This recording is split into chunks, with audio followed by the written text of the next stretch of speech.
Hammaga assalomu alaykum, hurmatli obunachilarimiz. Navbatda ko'rsatib o'tadigan avtomobilimiz 2006-yilda ishlab chiqarilgan, narxi 23 million so'm. 4 yumshoq panlar qo'yilgan, kraskalardan bir ustalardan ko'rib olasizlar. Hozir bir xato ko'rsatib o'tamiz. Foydalanishdan ketib turibdi.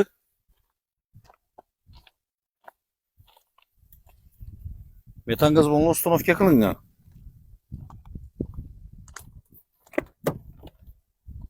Chexol, linoleum, kovrik, hamma narsasi bor. Mana bu knopkada bosib o'tgan masofasi 271 ming kilometr. Metan prostoy. Ishlarning holati. $100 yotibdi. Kimniki 3 marta so'raymiz. Egasi yo'q ekan. Olib ko'ramiz. Avtomobilimiz kima qiziqarli bo'lsa, pastdan nomerlarni qoldiramiz. Diğer haftaga kelaverasizlar. Sotiladigan mashinalar o'z bo'lsa olib kelsangizlar, qo'ldan kelgancha sotishga yordam beramiz. Diğer haftada sizlarni kutib qolamiz.